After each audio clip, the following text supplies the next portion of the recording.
ഇന്ന് എന്റെ കോളേജിലെ ഫസ്റ്റ് ഡേ ആണ്. ആയതിനാൽ സുഖമായിട്ട് കിടന്നുറങ്ങിയ എന്നെ വെളുപ്പിന് 5 മണിക്ക് വിളിച്ചെണിപ്പിച്ചു എന്റെ മാതാശ്രീ. കാരണം വേറെ ഒന്നുമല്ല, എനിക്ക് ഫുഡ് ഉണ്ടാക്കാൻ ഞാൻ മാത്രമേ ഇവിടെ ഉള്ളൂ. നാട്ടിലായിരുന്നെങ്കിൽ അമ്മയെങ്കിലും വായിക്ക് രുചിയായിട്ട് വല്ലതും വെച്ചുണ്ടാക്കി തന്നേനെ.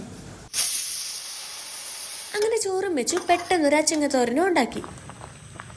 ഇന്നലെ രാത്രി തന്നെ മീൻകറിയും കൂന്തലും ഉണ്ടാക്കിയോണ്ട് അത്ര വലിയ പാട് വന്നില്ല. പിന്നെ കുടിക്കാനുള്ള വെള്ളം എടുത്തു വെച്ചു. അതൊക്കെ കഴിഞ്ഞ് പെട്ടെന്ന് ഞാൻ പോയി റെഡിയായി. പിന്നെ ക്യാമറയുടെ മുന്നിൽ വന്ന് ക്യൂട്ടാന്ന് തോന്നിപ്പിക്കുന്ന കുറെ എക്സ്പ്രഷൻ എനിക്ക് വാരിക്കൂട്ടി. എന്റെ കോപ്രായം കണ്ടിട്ടാ തോന്നുന്നു അയൽക്കാരൊക്കെ ഇവളുടെ വട്ട് കൂടിയോ എന്ന രീതി നോക്കുന്നുണ്ട്. പിന്നെ അധികം നേരം അവിടെ നിന്ന് പുഴുകാൻ നിന്നില്ല, നേരെ മെട്രോ സ്റ്റേഷനിലേക്ക് വന്നു. പിന്നെ ബാക്കിയുള്ള എക്സ്പ്രഷൻ മൊത്തം അവിടെ നിന്നായിരുന്നു. അങ്ങനെ ക്യൂട്ട്നെസ് ഒക്കെ വാരി എറിഞ്ഞ് അവിടെ നിൽക്കുമ്പോഴായിരുന്നു സമയം നോക്കിയപ്പോ 9 മണി. 10 മണിക്ക് നമുക്ക് ക്ലാസ് തുടങ്ങും. ഒരു അരമണിക്കൂർ പിന്നെ നടക്കാനുണ്ട്. ഒരു ഓട്ടോ വിളിച്ച് പോകാന്നുള്ള പ്രശ്നമുള്ളൂ. പിന്നെ നടക്കുന്നതല്ലേ നല്ലത്, ഹെൽത്തൊക്കെ നന്നാവില്ലേ. ഓട്ടോയ്ക്ക് കൊടുക്കാൻ കാശില്ലാണ്ടല്ല. അങ്ങനെ കാത്തേന്താ നമ്മുടെ മെട്രോ വന്നു. വൈറ്റില കലൂർ. പിന്നെ കലൂരിന് പച്ചാളം വരെ നമ്മൾ നടന്നു പോകണം. അങ്ങനെ വഴി തെറ്റാതിരിക്കാൻ മാപ്പം കൈ പിടിച്ചുകൊണ്ട് കോളേജിലെത്തി. ഫിലിം എഡിറ്റിംഗ് ആട്ടോ പഠിക്കുന്നത്. അങ്ങനെ വൈകുന്നേരമായി. ക്ലാസ് ഒക്കെ കഴിഞ്ഞ് നേരെ വീട്ടിലേക്ക് പോവാണ്. കൂടെ എന്റെ ഫ്രണ്ട്സും ഉണ്ട്. ഇവരെ ഇന്ന് കിട്ടിയതാട്ടോ എനിക്ക്. കിട്ടി അന്നാണ് ഇവരെ എന്നെ കൊണ്ട് മടുത്തു. അല്ലെങ്കിലും അങ്ങനെ എനിക്ക് സംസാരിക്കാൻ ആരെങ്കിലും കിട്ടി എന്റെ വായിക്ക് പിന്നെ റെസ്റ്റ് ഉണ്ടാവില്ല. പക്ഷെ ഞാൻ വീട്ടിൽ പോട്ടെ.